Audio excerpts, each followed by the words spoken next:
Bonjour à tous, il est 9h01, nous allons démarrer ce webinaire. Si vous en êtes d'accord, ça fera arriver les retardataires. Est-ce que tout le monde m'entend bien?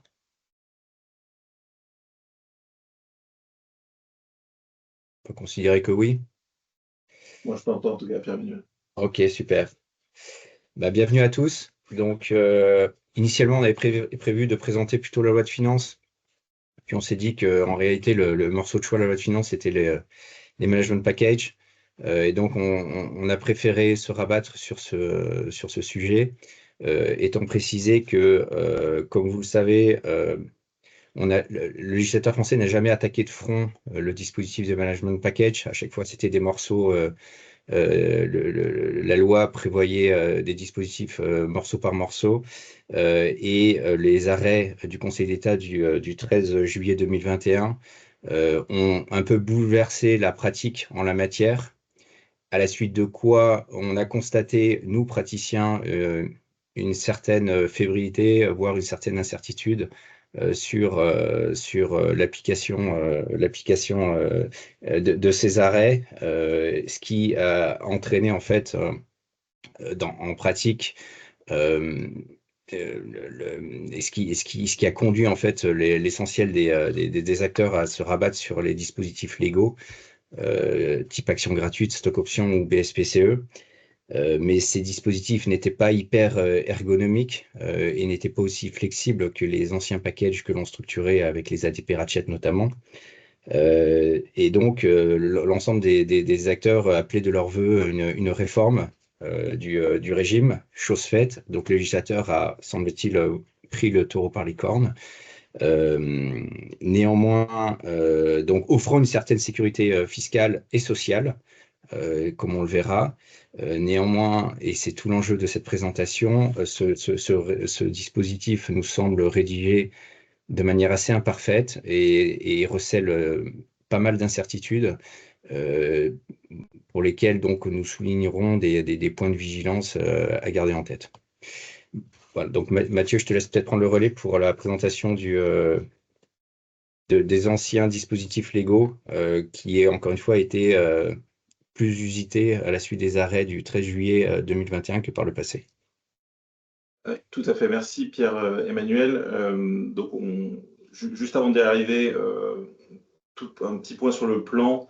On a deux parties, en réalité les deux vont se confondre dans une certaine mesure, mais la première partie sera relative stricto sensu à la réforme du gain, enfin du régime fiscal et social des gains de management package. Et la partie 2 fera un petit focus sur l'évolution du régime fiscal des BSPCE. On verra que l'un et l'autre, en réalité, sont assez liés. Alors, sur cette première partie, je vais commencer effectivement par revenir assez rapidement sur le régime fiscal et social des gains de management package avant la réforme, pour resituer un petit peu le contexte. Il est important donc de scinder deux types d'outils. Les premiers que vous voyez ici sont ceux que Pierre-Emmanuel vient d'évoquer, c'est-à-dire les dispositifs balisés, encadrés légalement. Donc au nombre de 3, les actions gratuites, les stock options et les BSPCE. D'une manière générale, pour évoquer le régime fiscal et social de ces instruments, il est important d'avoir à l'esprit qu'il y a à minima deux types de gains. Par simplification, on ne reviendra pas sur les rabais excédentaires, mais vous avez d'une part le gain d'acquisition et puis le gain de cession. Donc on a défini les deux en haut de ce slide. Et comme vous pouvez le voir, donc pour chacun de ces trois instruments, de ces types d'instruments, on a un régime fiscal et social propre. Donc pour les actions gratuites, je ne reviens pas, je passe très vite là-dessus, hein, on ne va pas rentrer à nouveau dans le détail, mais pour les actions gratuites, on avait donc en fonction d'un seuil à 300 000 € sur le gain d'acquisition, une imposition en traitement et salaire avec application d'un abattement de 50% et les prélèvements sociaux applicables aux revenus du patrimoine. Et au-delà de 300 000 €, on passait plus classiquement sur de la taxation en traitement et salaire avec application, donc la CSG-CRD sur les revenus d'activité et une contribution salariale à 10%. On n'oublie pas bien sûr la contribution patronale de 20%. Sur les stock options, c'est plus simple, c'est du traitement et salaire tout court, donc avec un taux au maximum à 45%, la CGCRDS sur les revenus d'activité, contribution salariale de 10% et contribution patronale à 30%. Pour ces deux types d'instruments, donc on avait bien une scission entre le régime du gain d'acquisition et du gain de cession. Le gain de cession est taxable normalement en plus-value, donc selon le régime des plus-values, c'est-à-dire, pour faire simple, flat tax à 30%, et éventuellement à cela s'ajoute la contribution exceptionnelle sur les revenus, dont le taux marginal est de 4%. Donc on avait bien cette distinction entre gain d'acquisition et gain de cession.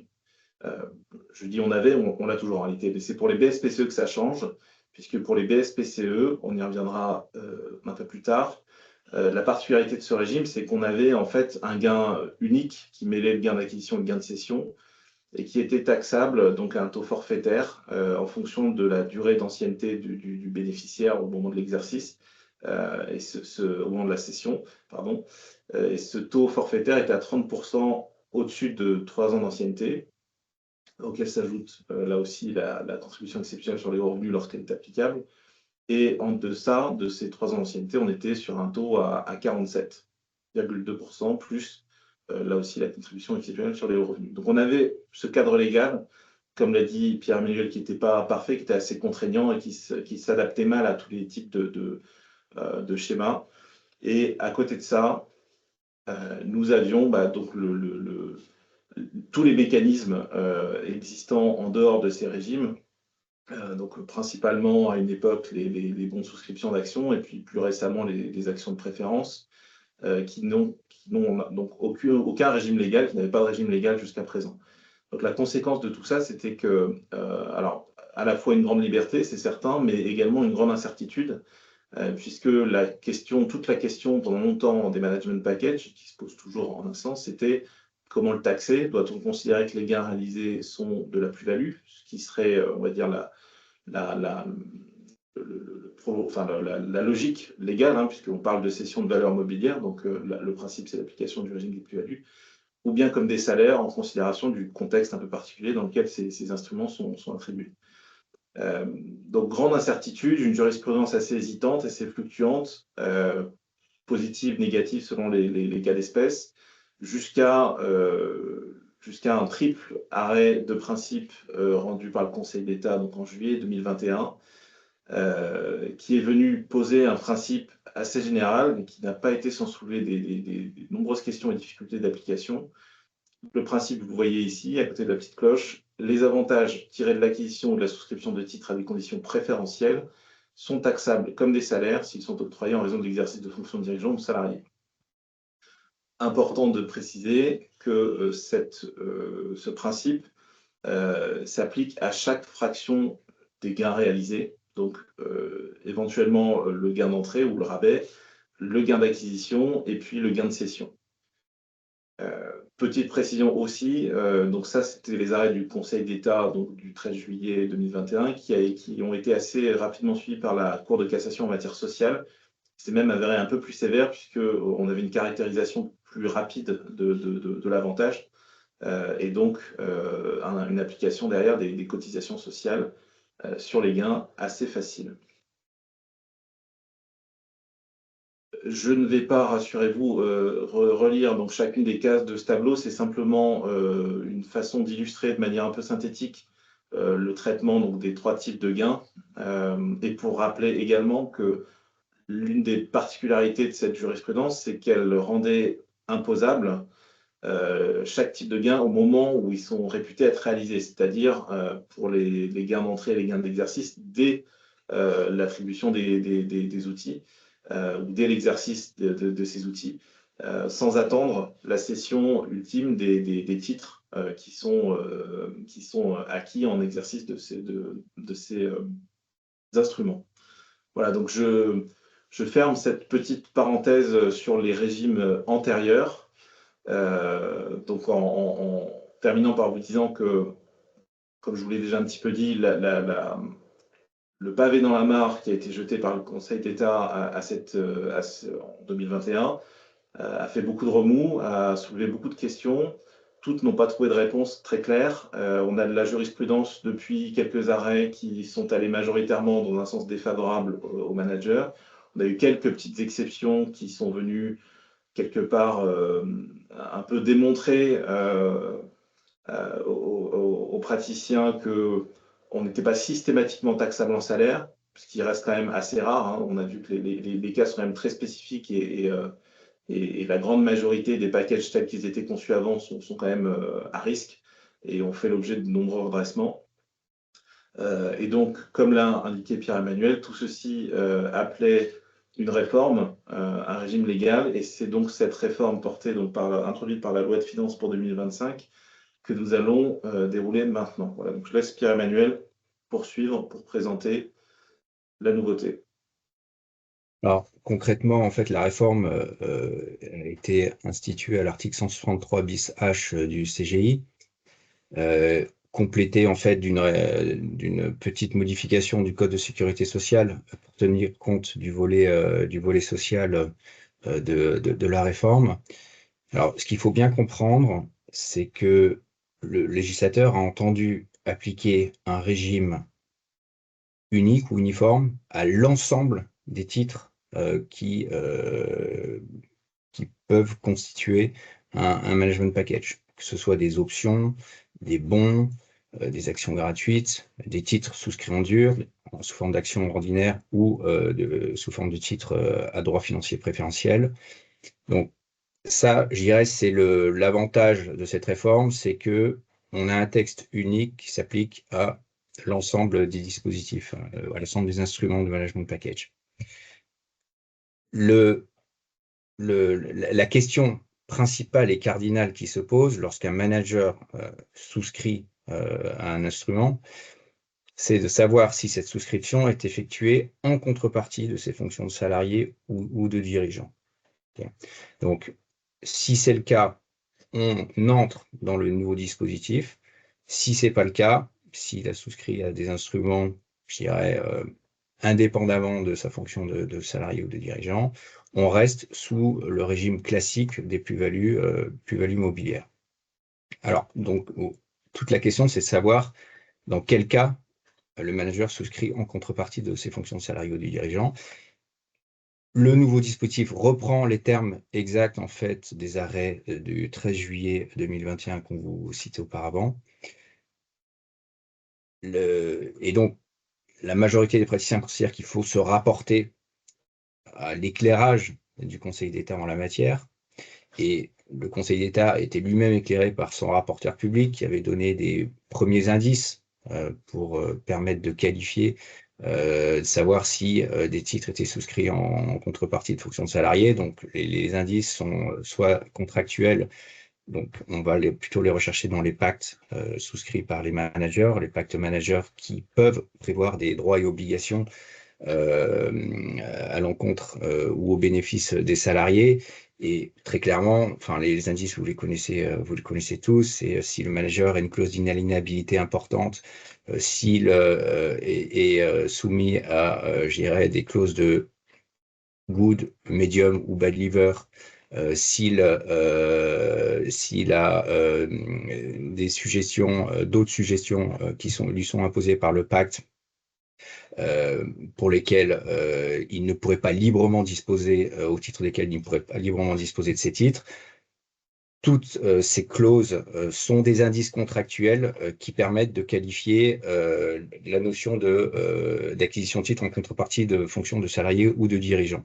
Alors, en fait, ce qu'il faut savoir, c'est qu'à la suite des arrêts du Conseil d'État, vu qu'il faut apprécier cette contrepartie au cas par cas, l'administration fiscale s'est un petit peu engouffrée dans la brèche et on a pu constater pas mal de redressements fiscaux précisément sur cette notion, l'administration faisant un peu feu de tout bois, et dès lors qu'il y avait une clause qui dérogeait un petit peu des pactes classiques, des pactes investisseurs classiques, et qui faisait pencher en fait vers cette contrepartie, l'administration considérait qu'on était en présence d'un management package qui devait être requalifié en taxé selon les traitements et salaires.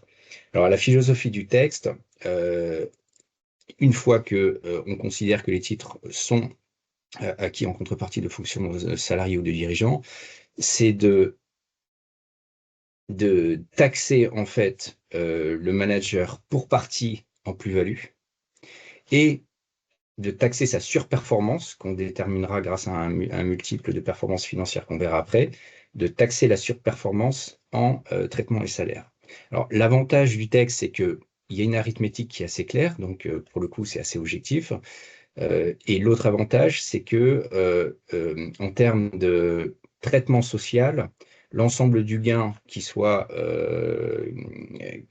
s'agisse du gain d'acquisition ou du gain de cession traité imposé en traitement salaire, l'ensemble du gain est taxé à une contribution salariale spécifique de 10% et n'est pas soumis aux charges sociales. Donc, pour l'instant, exit les charges sociales. Donc, pour l'entreprise, c'est quand même un soulagement.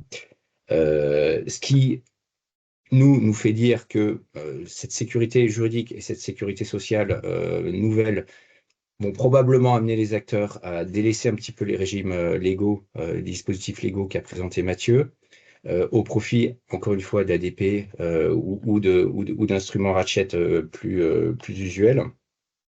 Étant précisé que les actions gratuites qui étaient très utilisées depuis l'arrêt du Conseil d'État du 13 juillet sont aujourd'hui plus chères puisque la contribution patronale est passée de 20% à 30%. Donc, on s'attend à ce qu'il y ait un reflux des mécanismes d'action gratuite. Alors, on peut passer au slide suivant, Mathieu. Toute la saveur mathématique de ce dispositif, c'est la détermination du gain qui doit être taxé en plus-value et la quote-part qui doit être taxée en traitement et salaire. Alors, ce qu'il faut bien comprendre, c'est que quand un manager souscrit un instrument, il peut réaliser un gain d'acquisition et un gain de cession. Le gain d'acquisition, c'est si, en fait, il souscrit des instruments à une valeur décotée par rapport à leur valeur réelle, ou s'il exerce un bon à un prix d'exercice qui est inférieur, un bon ou une option, à un prix d'exercice inférieur à la valeur réelle de l'action au moment où il l'acquiert. Ce qu'il faut comprendre, c'est que ce gain d'acquisition est, dans tous les cas, imposé selon le régime du traitement et salaire, mais avec une application, encore une fois, non pas des charges sociales, et ça c'est notre lecture, c'est pas hyper clair quand on lit les textes, mais notre lecture c'est que quoi qu'il arrive, ce gain d'acquisition resterait soumis au régime de la contribution salariale de 10%. Donc ça c'est pour le gain d'acquisition. Le gain de cession, qui correspond à la différence entre le prix de cession par le manager de ces titres et la valeur des 10 titres au moment où ils ont été souscrits ou acquis par le manager. Ce gain de cession fait l'objet de cette taxation hybride qui vous est présentée ici, puisqu'il faut en fait partager ce gain de cession en deux composantes. Une sorte de composante qui correspond à une performance normative réalisée par le manager qui resterait soumise au régime des plus-values, et une surperformance qui serait assujettie au régime des traitements et salaires avec application de la contribution salariale, encore une fois, de 10% et non pas des cotisations sociales classiques. Alors, pour discriminer la performance normative de la surperformance, on utilise ce qu'on appelle le ratio de multiple, de performance financière qui correspond à 3 fois, grosso modo, le multiple réalisé par l'entreprise, c'est-à-dire 3 fois la performance organique de l'entreprise sur la durée d'investissement considérée.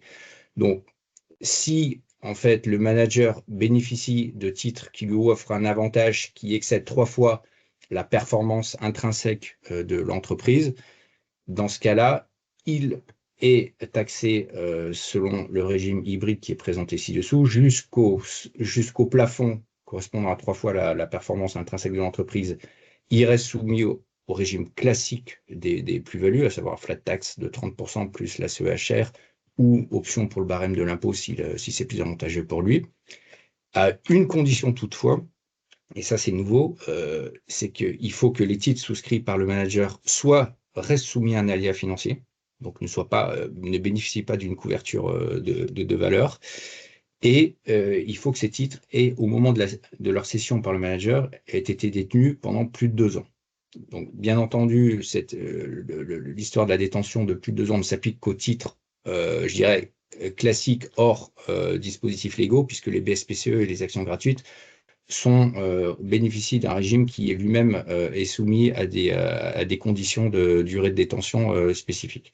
Mais pour tout ce qui est titres hors dispositifs légaux, on a cette double condition qui est nouvelle pour pouvoir accéder, pour une portion, encore une fois, du gain de cession, au régime des plus-values. Pour ce qui concerne la fraction du gain de cession, encore une fois, qui excède ce plafond, défini à l'aide du multiple de performance financière, dans ce cas-là, on sombre dans la force obscure, à savoir imposition du manager, imposition du gain du manager correspondant à sa surperformance, selon le régime de traitement des salaires qui est moins favorable, puisque on applique le barème de l'impôt sur le revenu avec le taux maximum de 45%, plus la CEHR qui est entre 3 et 4%, ce qui conduit, si l'on tient compte de la contribution salariale de 10%, à une imposition maximum du manager à 59%. Voilà. Je vais poursuivre sur les incertitudes, donc plutôt les points d'attention, les incertitudes. Pierre-Emmanuel y viendra juste après. Je vais évoquer quelques points d'attention. Alors, il y en a beaucoup, on n'en a retenu que quelques-uns. 4 principalement ici. Le premier point d'attention que nous souhaitions soulever est relatif au calcul de la performance financière que Pierre-Emmanuel a présenté juste avant. La particularité, c'est qu'on se base sur la valeur réelle des capitaux propres à l'entrée et à la sortie, et qu'on doit, pour éviter des effets d'aubaine et puis des effets d'optimisation, on doit retraiter ces capitaux propres, la valeur réelle de ces capitaux propres, principalement donc de 2 composantes, les dettes de l'entreprise émettrice vis-à-vis d'entreprises liées, qui viennent s'ajouter au montant des capitaux propres. Et d'autre part, deuxième retraitement, c'est la correction en fait des effets d'opération sur le capital intervenu, donc pareil, entre l'entrée et la sortie de l'investissement. Troisième élément, alors c'est pas à proprement parler un retraitement, mais c'est plutôt une particularité. Lorsqu'on est dans un schéma dans lequel les managers détiennent leurs instruments au travers d'une ManCo, à ce moment-là, le législateur a pris le soin de préciser qu'on apprécie le multiple de performance financière, non pas au niveau de la ManCo, évidemment, mais au niveau de la société sous-jacente. Voilà.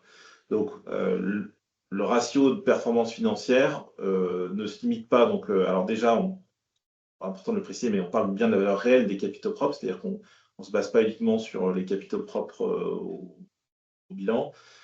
Et ensuite, on a un certain nombre de retraitements opérés. Donc là, plus la durée d'investissement est longue, plus on est potentiellement tenu à diverses opérations de retraitement effectuées. Deuxième point d'attention qui nous paraît très important, Pierre-Emmanuel l'a évoqué, il ne faut pas faire de raccourcis en se disant que le gain sera taxé pour partie en plus, pour partie en salaire. Alors déjà, tout petit retour en arrière, en théorie au moins, il demeure possible d'avoir un gain de management package taxé uniquement en plus-value. C'est l'hypothèse qui existait déjà à l'issue de la jurisprudence du Conseil d'État de 2021, dans laquelle on n'a pas de lien entre le management package, les gains de management package et les fonctions salariées ou les fonctions de dirigeants. Donc, on sait que, par expérience, la probabilité pour que ça se produise est assez faible, c'est des cas assez spécifiques, mais néanmoins, cette situation existe et elle existe toujours. Donc, si on n'a pas de lien suffisamment établi entre le gain et les fonctions salariées ou dirigeants, on reste taxable en plus-value sur les gains de management package. Une fois qu'on a dit ça, donc on s'est dit ça concernera peut-être 5% ou 10% des situations. Pour les 90% restants, il ne faut pas prendre un raccourci et se dire on a nécessairement une partie en plus-value, nécessairement une partie en salaire. On sait que certains instruments ne sont pas des instruments ne sont pas forcément, ne donnent pas, ne sont pas des instruments de capital immédiatement, mais peuvent donner accès au capital. Et pour cela, la particularité, c'est qu'on aura forcément un gain d'acquisition. Et ce gain d'acquisition, Pierre-Emmanuel l'a évoqué tout à l'heure, il est systématiquement taxable en traitement et salaire. Évidemment, à partir du moment où, encore une fois, on a un lien entre le gain et les fonctions salariées ou dirigeants. Donc ça signifie qu'on a le taux de 59% qui s'applique sur cette fraction, qui s'appliquera toujours sur cette fraction, en dehors des gains d'acquisition taxés spécifiquement dans le régime des AGA, Stock Options et BSPCE. Donc c'est un point vraiment important qu'il faut avoir en tête. Il ne faut pas faire de raccourcis. La bonne nouvelle ici, c'est que quand même, là, c'est notre lecture, mais il nous semble, au vu de l'articulation des textes, que ce gain d'acquisition, quand bien même il serait taxé comme des traitements et salaires sans possibilité de taxation plus-value, il relève de la contribution salariale de 10%, et donc pas de cotisation sociale pour l'entreprise. Troisième point d'attention, on l'a touché du doigt à plusieurs reprises, c'est l'articulation avec les régimes légaux qu'on a présentés tout au début de ce webinaire. Donc les AGA, les stock options et puis les BSPCE. Ces régimes-là se caractérisent essentiellement par un encadrement légal de la fiscalité du gain d'acquisition, qu'il s'agisse de bons lorsqu'on les exerce, d'options lorsqu'on les exerce, ou bien d'attributions gratuites lorsqu'on les reçoit. Dans ces trois situations, on a un gain d'acquisition, et ce gain d'acquisition il est taxé sur un régime spécifique qu'on vous a présenté tout à l'heure, et ces régimes spécifiques ne sont pas modifiés. Donc, sur la fraction du gain qui correspond au gain d'acquisition, on applique les dispositifs spéciaux qu'on a évoqués tout à l'heure, qui restent des dispositifs d'exception qui priment sur le nouveau dispositif légal, qui est un dispositif général. En revanche, sur la partie des gains de cession, le nouveau régime s'applique. Donc, on n'a plus nécessairement une taxation en plus-value, en flat tax, des gains de cession réalisés sur les titres issus de BSPCE, de stock options ou attribués gratuitement dans le cadre d'un plan d'AGA. Donc, il faut bien scinder gains d'acquisition sur lesquels on reste sur les régimes spécifiques AGA, stock option, BSPCE, et les gains de cession qui relèvent nécessairement, si on a un lien avec les fonctions salariées et les fonctions dirigeants, qui sont soumis donc au nouveau régime. Autre point d'importance, le PEA. Le législateur est venu préciser explicitement que les gains de management package concernés par le nouveau dispositif ne sont pas éligibles au régime d'exonération du PEA. Quatrième point que nous soulevons ici, c'est un peu surprenant, c'est le mécanisme anti-donation-cession qui a été instauré par le législateur spécifiquement s'agissant des gains de management package. Une optimisation assez classique était auparavant plutôt que au moment du débouclage au moment de la cession finalement des titres par le manager, le bénéficiaire des management packages, plutôt que de supporter une imposition en plus-value avec un risque très important de requalification en traitement et salaire, il était parfois de bon ton de procéder à une donation des instruments aux enfants pour purger en quelque sorte la plus-value et avoir donc évidemment avec le paiement de droits de donation au passage en fonction des abattements disponibles ou pas, mais ça permettait de purger l'imposition sur les instruments. Étant précisé que les enfants n'étaient pas salariés de l'entreprise émettrice, donc ça permettait de régler en partie le sujet. Le législateur en a pris conscience et donc a instauré dans ce nouveau dispositif un mécanisme anti-donation-cession qui laisse à la charge du donateur la taxation en fait, du gain réalisé, dans l'hypothèse, encore une fois, où on est dans le champ d'application de ce nouveau dispositif, bien entendu, sans pour autant supprimer évidemment les droits de donation sur la transmission à titre gratuit, droits de donation qui sont dus en principe par le donataire, mais qu'on peut mettre à la charge du donateur également. Voilà, donc sur ce dispositif qui est quand même assez étonnant, on n'a évidemment pas de recul, mais on a quand même une suspicion on imagine assez facilement que ce point-là devrait faire l'objet peut-être d'une QPC, d'une question prioritaire de constitutionnalité assez rapidement. Alors, voilà, sous réserve qu'elle soit appliquée rapidement, évidemment, mais parce on peut quand même se poser des questions sur la constitutionnalité de cette fraction du dispositif qui amène quand même à une double imposition, puis surtout qui met à la charge d'une personne qui n'est plus titulaire des titres une imposition sans qu'elle dispose du cash et des moyens d'y faire face. Voilà pour les 4 gros points d'attention qu'on souhaitait soulever. Donc, comme je l'ai précisé, il y en a d'autres. On les évoquera peut-être de manière un peu détournée au slide suivant, qui va vous être présenté par Pierre-Emmanuel concernant les zones d'ombre, les incertitudes qui demeurent. Là aussi, la liste n'est pas exhaustive.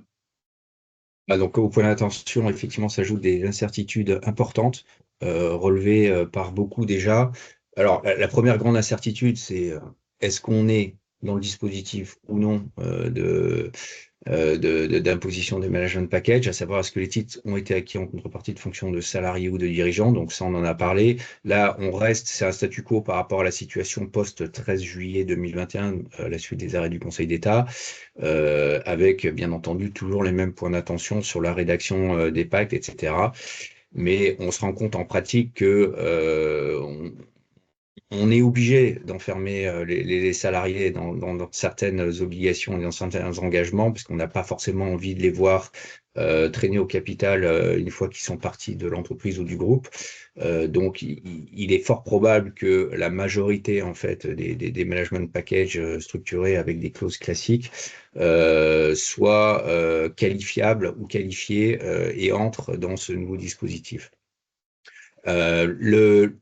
Le deuxième effet un peu déceptif de cette réforme, c'est la contribution salariale de 10% qui crée un avantage certain, hein, puisque elle se substituait aux cotisations sociales. Cette contribution, pour l'instant, ne s'appliquerait que jusqu'au 31 décembre 2027. Et donc, on voit bien que pour les packages qui se nouent, qui se sont noués récemment ou qui vont se nouer là dans les semaines qui viennent, très probablement que ces packages se dénoueront post 31 décembre 2027. Donc, on voit pas très bien, pourquoi on aurait une durée d'application aussi courte de la contribution salariale de 10%. Donc là, on attend pareil une évolution législative future pour nous permettre d'avoir plus de visibilité dans le temps sur l'application de cette contribution.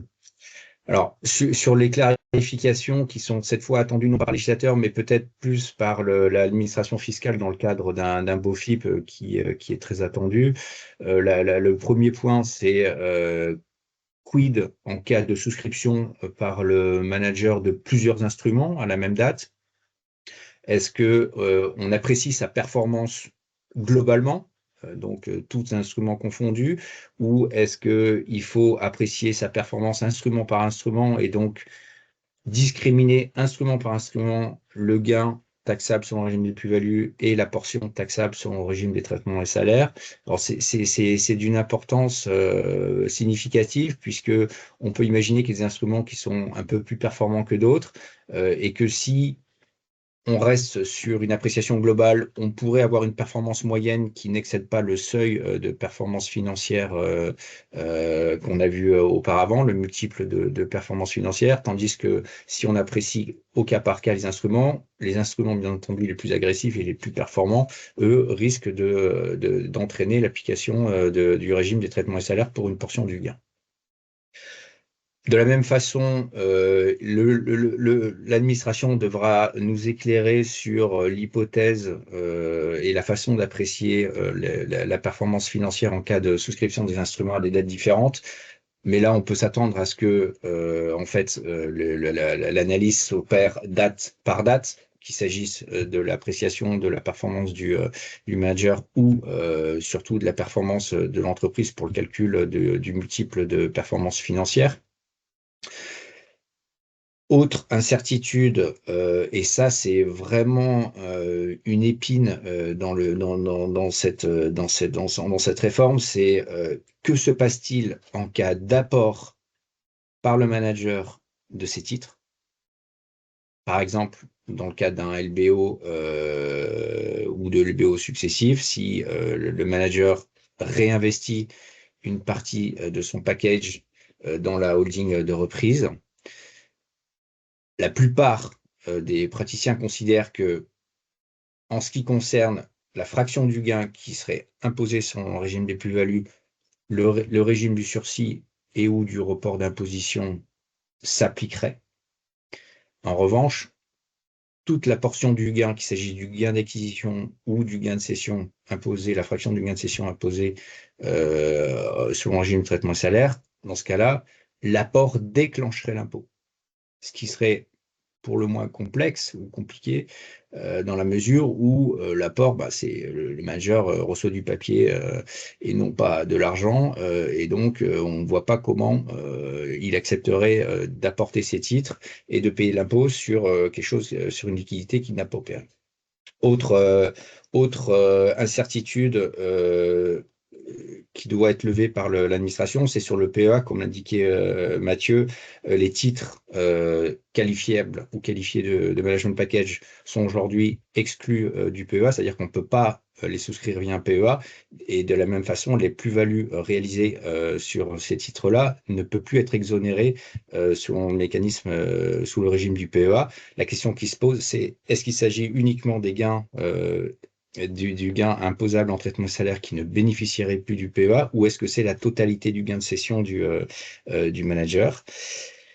Pareil pour les donations. La question se pose de savoir si c'est la totalité du gain réalisé par le manager qui est soumise au nouveau régime restrictif, ou est-ce que c'est uniquement la portion du gain imposable en régime de traitement et salaire?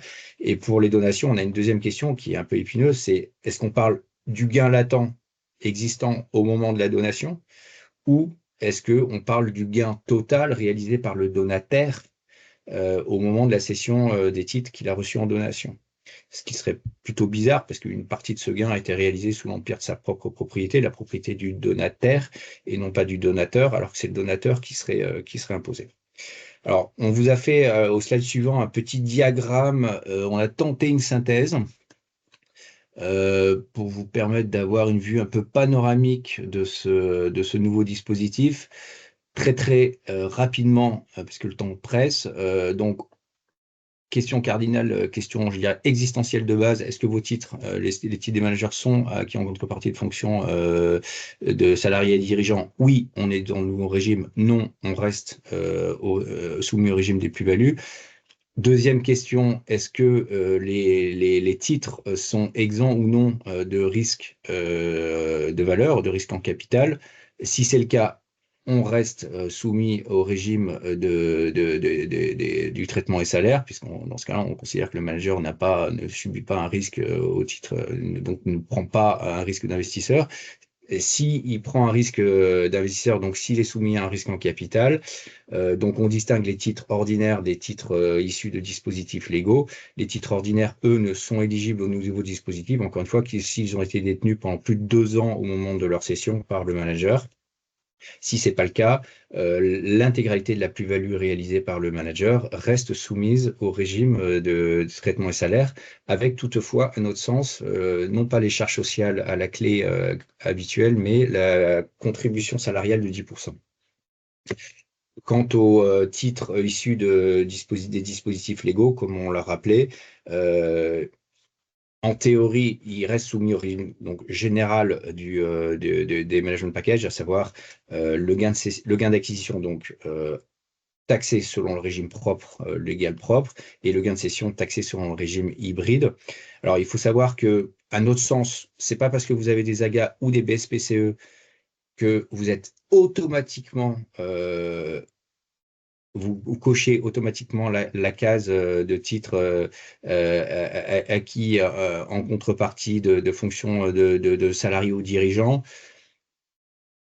Ce n'est le cas que si les AGA, les BSPCE ou les titres issus de stock options sont soumis à des règles, encore une fois, strictes, des règles qui sont issues des pactes et des engagements s'imposant aux salariés pour l'inaliénabilité, la conservation ou les clauses de bad leaver. Voilà, donc on en a fini pour je sais pas, Mathieu, peut-être que faire une petite synthèse de ce dispositif rapidement, les plus et les moins, avant de passer au BSPCE. Très rapidement, et puis sur les BSPCE, je pense qu'on pourra passer plus vite, puisqu'on a compris l'essentiel des changements, je pense. Donc, une petite conclusion, une petite synthèse rapide. Comme on l'a vu, il y a des aspects négatifs, des aspects positifs, donc on va essayer de les synthétiser très rapidement. Sur les aspects négatifs, la première chose qu'on peut noter, c'est un possible alourdissement de la fiscalité des gains sur les titres issus de BSPCE ou d'attribution d'actions gratuites. Puisque, comme Pierre-Emmanuel vient de le dire, on se retrouve dans ce système où potentiellement on peut avoir une partie en traitement et salaire. Deuxième chose, et peut-être la plus importante en réalité, c'est que la réforme manque un de ses premiers objectifs, qui était de régler les difficultés, les incertitudes introduites par la jurisprudence du Conseil d'État. Alors, la principale incertitude, c'est tout simplement la caractérisation des liens avec des fonctions salariées ou de direction, et ça, le nouveau dispositif ne le résout pas. Au contraire, il est même fondé sur ce lien, et on n'a pas davantage d'éléments pour faciliter la caractérisation ou non de ce lien. Donc on se reporte aux analyses par faisceau d'indices, aux analyses factuelles, concrètes, auxquelles on était déjà astreint, et on n'aura pas davantage, en attendant au moins les commentaires administratifs, on n'a pas davantage d'éléments pour nous aider. Troisième point, un point un peu plus général, mais c'est que c'est un texte qui reste, de notre point de vue, plutôt mal rédigé, avec pas mal de zones d'ombre, encore pas mal d'incertitudes, et puis de nombreuses difficultés d'application. Donc on en a évoqué quelques-unes, notamment sur les opérations successives. Quatrième point, le mécanisme anti-donation-cession, qui est quand même assez impactant potentiellement. Cinquième point, l'inéligibilité au régime du PEA. Là aussi, pour placer des titres issus de BSPCE ou de tout type d'instruments concernés par le nouveau dispositif, et également pour les gains réalisés sur des titres qui sont déjà en PEA, mais qui seraient soumis à ce régime. Et sixième point, c'est la fiscalisation des plus-values d'apport de titres sur la fraction traitée en salaire. Pour les dirigeants qui réinvestissent, qui se retrouvent donc dans une situation que précédemment le législateur avait voulu éviter en introduisant le 150.0 BTR, à savoir une taxation sur une plus-value d'apport alors qu'on n'a pas de cash en face pour régler l'impôt. Donc ça, c'est les aspects négatifs, une partie au moins d'entre eux. Pour les aspects positifs, on en a principalement trois. La première des choses, c'est que malgré tout ce qu'on a pu dire, ça permet quand même d'avoir une taxation au moins en partie en plus-value des gains de management package, y compris lorsqu'on a un lien démontré entre le gain et puis les fonctions de dirigeants et de salariés. Donc ça, c'est quand même une nouveauté et un plus par rapport au régime qui a été fixé auparavant par le Conseil d'État. Deuxième point intéressant, c'est la suppression du risque qui pesait sur les entreprises émettrices de voir une application des cotisations sociales. C'est pas forcément anecdotique, puisqu'on a vu que notamment l'arrêt barrière de la Cour de cassation avait fait peser un risque assez lourd, puisqu'on avait une caractérisation assez facile au plan social de la notion d'avantage qui entraînait derrière l'application des cotisations sociales. Donc ce risque est évacué par l'application de la contribution salariale qui pèse uniquement sur les bénéficiaires. Tout petit point de précision par rapport à ce que disait Pierre-Emmanuel. Il semblerait, mais c'est à confirmer, que le caractère temporaire de cette contribution soit lié à un aspect très technique de la législation. C'est qu'après, on ne peut pas prendre de dispositions affectant les cotisations sociales autrement que par une loi de financement de la sécurité sociale si la disposition a une durée de plus de 3 ans. Donc ça expliquerait pourquoi on est sur un dispositif a priori temporaire qui devrait normalement être confirmé par la prochaine loi de financement de la sécurité sociale. Du moins, on l'espère. Troisième point, et là non plus pas des moindres, c'est que, rappelez-vous, j'avais évoqué tout à l'heure un tableau avec les différents types de gains potentiellement taxables sous l'Ancien Régime. L'une des particularités, c'est qu'on avait des faits générateurs qui pouvaient intervenir très tôt, dès la levée, dès l'exercice, dès l'acquisition des titres.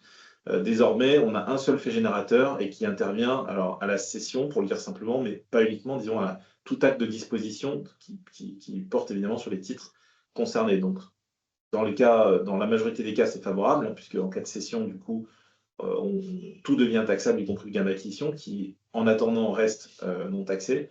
Mais dans certaines situations, on l'a vu, notamment les apports, ça peut être problématique, puisque l'apport déclenche la taxation de la plus-value d'apport traitée en salaire. Donc, voici pour les plus et les moins. On va désormais passer. Juste Mathieu, pardon, il y a une question qui est très pertinente et que tout le monde s'est posée, pour laquelle on n'a pas de réponse vraiment ferme, c'est savoir si les fondateurs d'entreprises, donc qui ont acquis leur titre soit parce qu'ils ont acheté l'entreprise, soit parce qu'ils l'ont créée, ou lorsqu'ils ont reçu les titres en donation d'un parent, par exemple, savoir si les actions, les titres dont ils ont la propriété sont qualifiables de management package. Alors, aujourd'hui, effectivement, le texte n'éclaire pas ce cas spécifique. Nous, notre tendance, enfin, personnellement, moi, ma position là-dessus, c'est de dire que il faut regarder quelle est la casquette qui prévaut. Si c'est la casquette de fondateur par rapport à celle je dirais, de dirigeants et ou salariés, il serait vraiment très très étrange que cette personne-là soit, les titres détenus par cette personne soient considérés comme étant des titres acquis en contrepartie de fonctions de salarié ou de dirigeant. Mais on attend l'éclairage de l'administration sur ce point.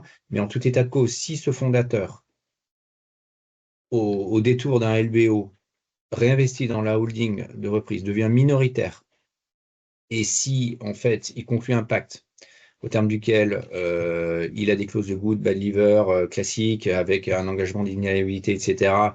Dans ce cas-là, on peut se poser la question de savoir si en fait son statut ne se transforme pas de fondateur à, je dirais, manager plus classique, et si post-LBO, il ne deviendrait pas assujetti au nouveau régime. Mais encore une fois, là-dessus, on n'a pas de certitude et c'est une question qui se pose pour beaucoup de LBO, notamment primaires. Je partage cet avis. J'ajoute que, à notre sens, ce n'est pas l'esprit du texte d'appliquer ce régime à toute création d'entreprise, puisque à ce moment-là, on se demande dans quelle situation finalement on est taxable en plus-value. La cible, c'est quand même le management package. La jurisprudence était, un focus là-dessus. L'administration fiscale ne semble pas non plus, à ma connaissance, s'être particulièrement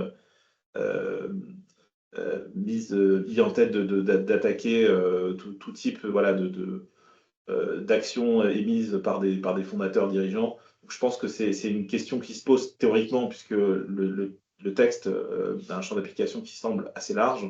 Néanmoins, en pratique, je ne pense pas non plus qu'on soit concerné dans les différents cas que vous évoquez, sous les réserves apportées par Pierre-Emmanuel. Donc, on bascule sur les BSPCE, on va aller beaucoup plus vite. Donc, très rapidement, donc, on l'a déjà vu, donc je le rappelle, aujourd'hui, le régime du BSPCE, enfin, jusqu'à la loi de finances plutôt, c'était un gain unique, donc qui met les gains d'acquisition, gains de cession, et on avait une imposition forfaitaire à 30 ou à 47%, selon qu'on soit au-dessus ou en dessous de 3 ans d'ancienneté au moment de la cession.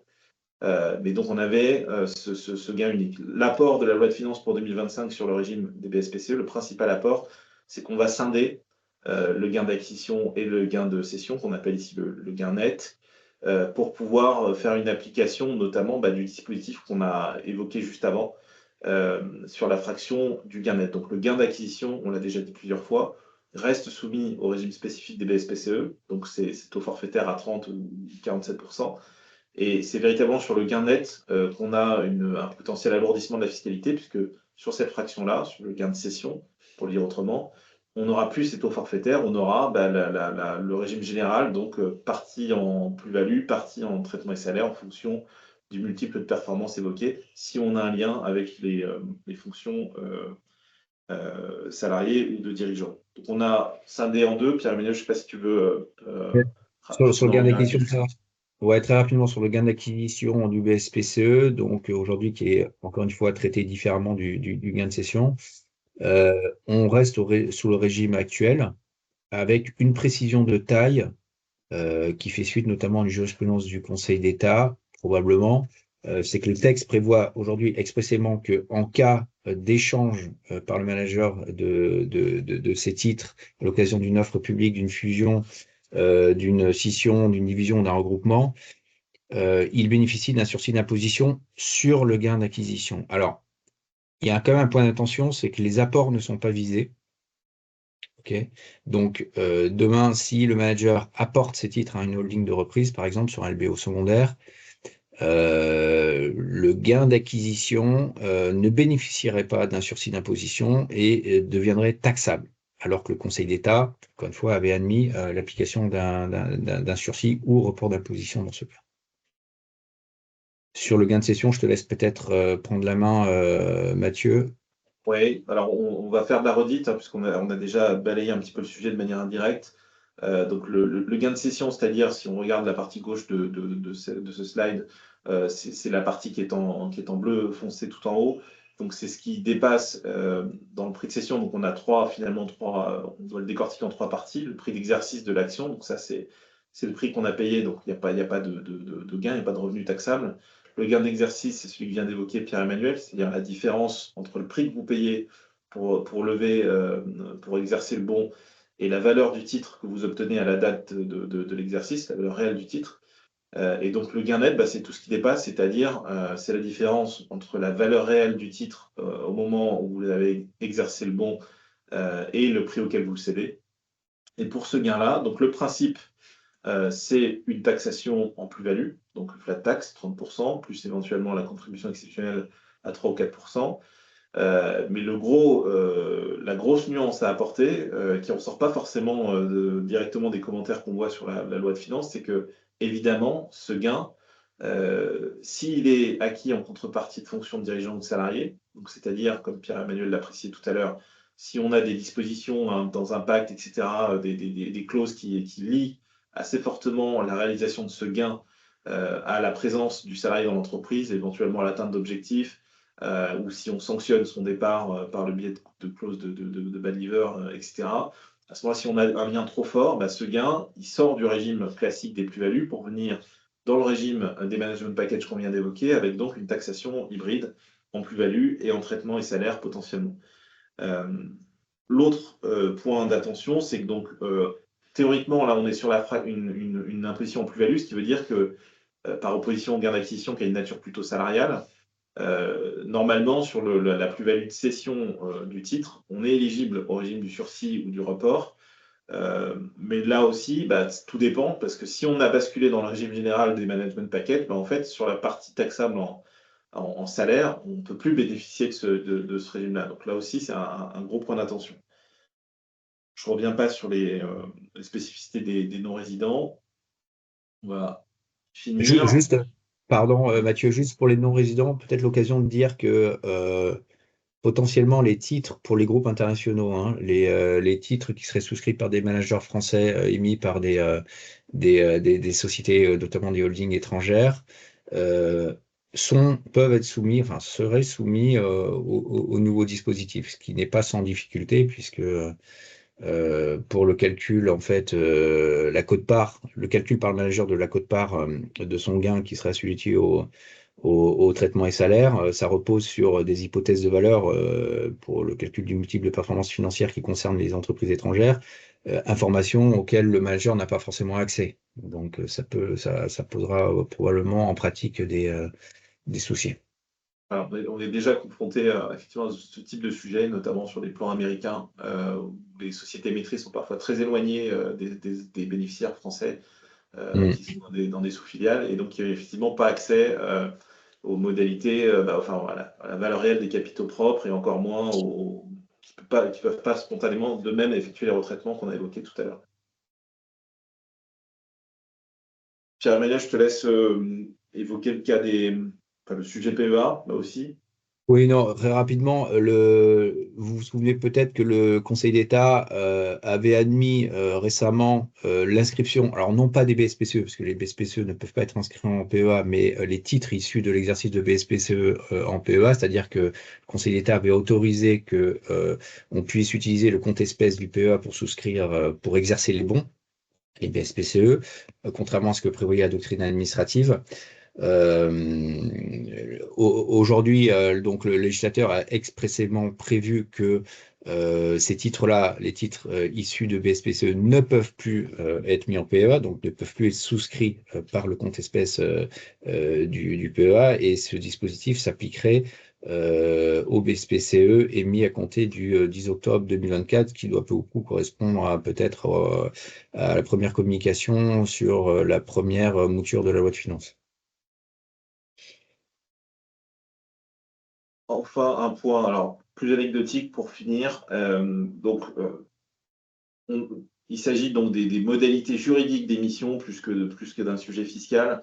Mais outre une modification dans le renvoi des textes qui n'est pas très importante, donc qui est le deuxième bullet point ici, c'est surtout le troisième, la véritable nouveauté, c'est que les BSPCE attribués donc aux membres du conseil d'administration, conseil de surveillance ou à tout organe statutaire équivalent, dans chacun dans ces circonstances-là, en fait, les membres ne peuvent pas, donc de ces organes, ne peuvent pas participer à la décision qui statue sur l'opération d'émission. Voilà, donc c'est la seule nouveauté qu'on souhaitait porter à votre attention, qui est peut-être un peu moins visible dans les différents commentaires qui ont été sortis sur le sujet. Bon, je ne vois pas de questions apparaître, donc je vous propose qu'on s'en arrête là. Il est 9h58, on n'a pas tout à fait tenu le timing, mais presque. Merci à tous de nous avoir rejoints ce matin pour nous écouter. Et à très bientôt, j'en suis sûr, pour vos questions à venir.